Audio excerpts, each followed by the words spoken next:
E aí, pessoal, tudo bem? Aqui é o professor Danilo e nós vamos começar mais uma aula de história. Nós vamos dar continuidade ao estudo sobre a história da América. Estamos estudando sobre as civilizações e povos que viveram aqui no nosso continente.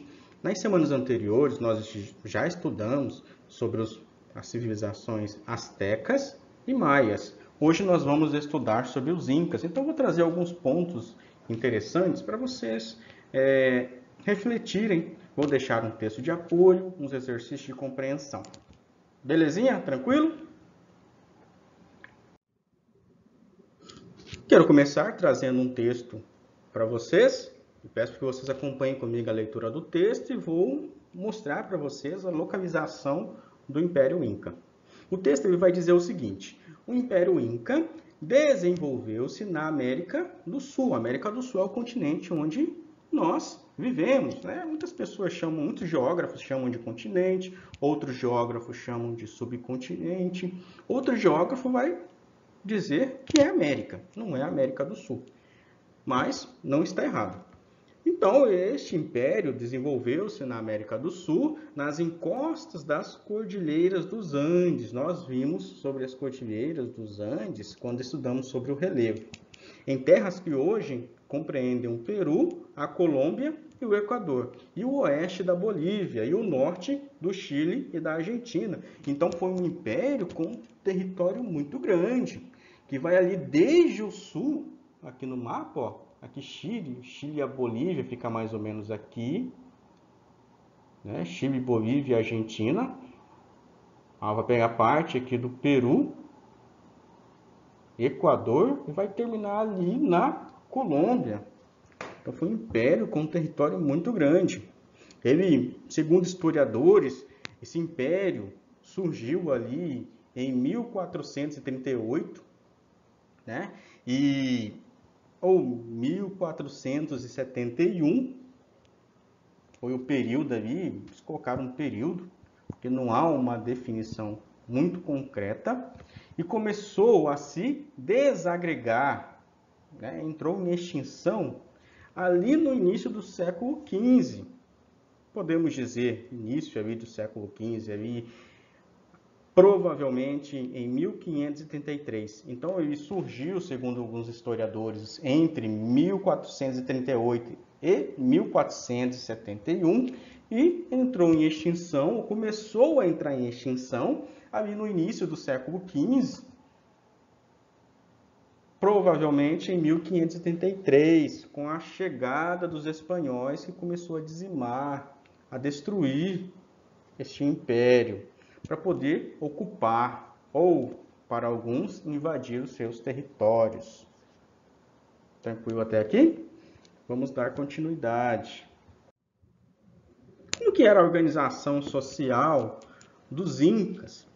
O Inca, que era o imperador, ele era considerado filho do deus Sol. E o filho do deus Sol era chamado, intitulado de Inti Raymi, ou Raime. É outro nome complicado, difícil de se entender, porque não era uma língua nativa, não é uma língua escrita no português. Ele concentrava todos os poderes. Então, o imperador Inca, ele tinha todo o poder sobre o seu território e sobre as pessoas que viviam ou sobreviviam no seu território. E era o guardião dos bens do Estado, especialmente a terra. E a terra, no Império Inca, era dividida em 3 partes. Olha só as 3 partes. A terra do Deus Sol, que era reservada aos sacerdotes. Nós sabemos que sacerdotes são líderes religiosos. Depois tinha a terra do Inca, reservada à família imperial, à família do imperador, e tinha a terra para a população, que era entregue pelo imperador às comunidades para garantia do próprio sustento, para a produção de alimentos. Tudo pertencia ao imperador. Era como se houvesse um empréstimo da terra. Eles valorizavam muito. Então, o imperador valorizava muito o poder sobre o território, sobre as terras. E nesse slide aqui eu trouxe uma representação de como ele se vestia, de como ele se portava, né? O imperador, no caso, que era considerado filho do Deus Sol. A sociedade do Império Inca era organizada em 3 camadas. A pirâmide social era formada dessa forma aqui. Lá no topo da pirâmide, quando nós já até aprendemos, né? Lá no topo da pirâmide é quem tem mais poder, quem exerce maior poder. Lá no topo da pirâmide tinha o Inca, que era o imperador, seguido dos nobres, pessoas de alto poder aquisitivo, parentes do imperador e postos do governo, pessoas que tinham cargos muito importantes no governo, na administração do Império Inca. Claro que mesmo tendo todos esses grupos de pessoas lá no topo da pirâmide social, o imperador era que mandava em todos eles. Seguindo, essa camada um pouco mais abaixo, tinham os funcionários públicos que trabalhavam ali para o governo e artesãos, que eram denominados de ourives ou pedreiros. E na camada mais baixa da sociedade, as pessoas ali, os moradores do Império Inca, menos favorecidos, na camada mais baixa eram os agricultores presos à terra.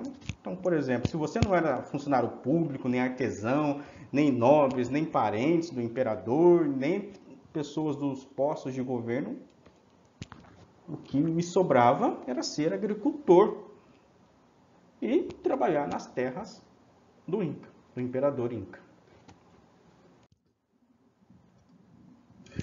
A organização econômica do Império Inca era formada da seguinte forma. Quero pedir para vocês acompanharem comigo a leitura do texto. A economia inca baseava-se no trabalho coletivo. Então, não era uma pessoa que iria trabalhar em uma área. Não, era trabalho coletivo. Várias pessoas, várias famílias iam trabalhar em uma área. E adaptado à idade de cada um. Então, cada morador do Império Inca tinha uma função, conforme a sua idade. A população tinha acesso à terra e era obrigada a cultivar os campos do Deus Sol e do imperador. Então, tudo pertencia ao Deus Sol e ao imperador, que era filho do Deus Sol. Era o Inca, o imperador Inca. Eles eram obrigados a cultivar estes campos. A base da economia era a agricultura, a produção de alimentos para a subsistência, para eles poderem sobreviver. Desenvolvido especialmente na zona montanhosa dos Andes. Todo o território do Império Inca era repleto de montanhas. É difícil achar áreas planas, como aqui em Cerejeiras, por exemplo. Aqui é fácil vocês encontrarem muitos terrenos planos, né? Lá não, tinha um terreno muito montanhoso. Então, eles desenvolveram uma técnica de produção agrícola, onde? Nas encostas íngremes das montanhas, como nós estamos vendo aqui nesta imagem e nesta ilustração aqui. Parece várias escadinhas, né? Eles trabalhavam no terreno, deixava neste formato que facilitava o quê? A produção. Que permitia que eles conseguissem produzir nestas áreas. Parte da produção era estocada para os períodos de escassez. Período de seca, onde era difícil de se produzir, então era estocado, para não faltar alimento nesses períodos. A produtividade era aumentada com o uso de recursos como a irrigação. Então tinha lá os tanques e canais, como a gente vê nessa ilustração aqui, ó, que irrigava toda esta área. E adubação, eles utilizavam o esterco de lhama, um animal nativo desta região montanhosa da Cordilheira dos Andes. E além da lhama, eles utilizavam o esterco de pássaro. Isso me lembra quando eu era jovem, eu ia para a igreja, aí, como eu era criança, eu não ia sozinho, né? Quando eu precisava ir numa igreja longe. Aí eu sempre ia acompanhado de outras irmãs da igreja, que fazia companhia, ia tudo um grupão, né? E tinha uma irmã lá que ela ia andando assim, e sempre tinha muita carroça onde eu morava, quando eu era mais jovem, e sempre os animais faziam cocô, cagava ali na rua, no caminho. Aí eu lembro que as irmãs iam para a igreja e na volta elas levavam uma sacola. E na volta, quando elas voltavam para casa, elas saíam catando, né?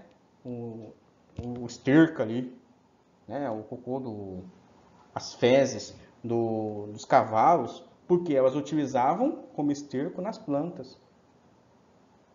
Então é uma técnica que surgiu há muito tempo atrás. Claro que eles utilizavam de outros animais, mas, por exemplo, aqui no Brasil houve uma época que era muito comum o uso de esterco produzido através de fezes de animais, principalmente de cavalo.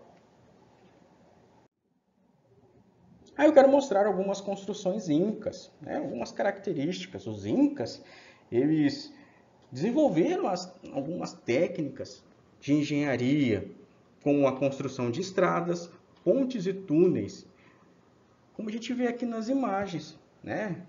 Um exemplo de uma ponte inca. Um exemplo de estrada inca. Essa estrada ela foi construída pelos incas, além de construção de vilarejos e cidades. Certo? Temos o quipu. Já ouviram falar do quipu? Eu aprendi recentemente o que seria o quipu. Eles tinham um sistema de numeração decimal chamado quipu, que era usado para contar. Enquanto aqui no Brasil a gente quer contar, a gente vai conta os dedos, né? 1, 2, 3, 4, 5, 6, 7, 8, 9, 10. A gente tem 6 dedos, né? Vai dar 11. Aí conta os dedos dos pés. Ou então a gente pega um papelzinho, vai contando, né? Vai marcando, escreve 1, 2, 3. Temos a nossa técnica de contar. Já os incas, eles tinham a própria técnica de contar. E a técnica que eles utilizavam era o quipu.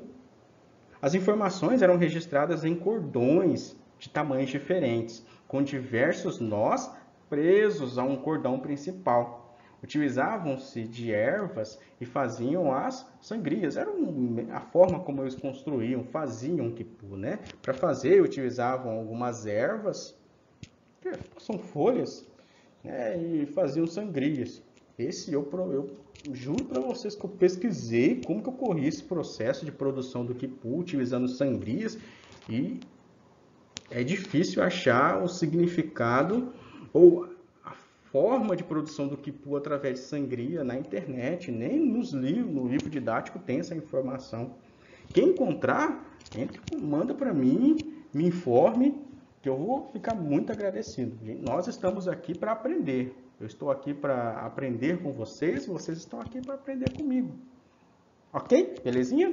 Então aqui nessa ilustração a gente vê, né, o Inca fazendo a contagem de algo utilizando o quipu.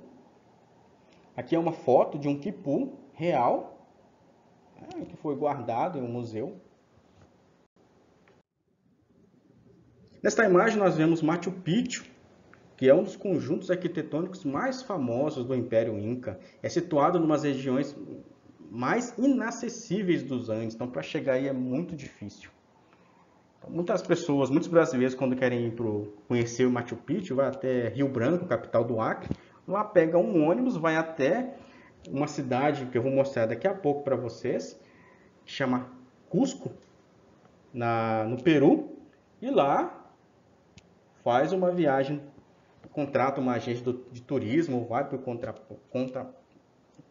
própria, né? Aí eu gaguejando, até Machu Picchu, mas é uma subida, porque essa cidade, né, ou essa vila fica em cima de uma montanha. Então, para chegar é muito difícil. Então, aqui nós vemos o que sobrou de Machu Picchu, o Machu Picchu. Aqui nós temos uma lhama. Uma lhama. Essa aqui é Cusco, que foi a capital do Império Inca. Está localizada ali no território peruano. Existe ainda essa cidade, é uma cidade histórica, muito bonita. Muitas pessoas, ou a maioria das pessoas que querem chegar até Machu Picchu, fica lá em cima das montanhas, a forma mais fácil de chegar a Machu Picchu é indo para Cusco e de Cusco indo para Machu Picchu. Então temos aqui uma fotografia, né, da atual Cusco, na praça principal, essa aqui, ó.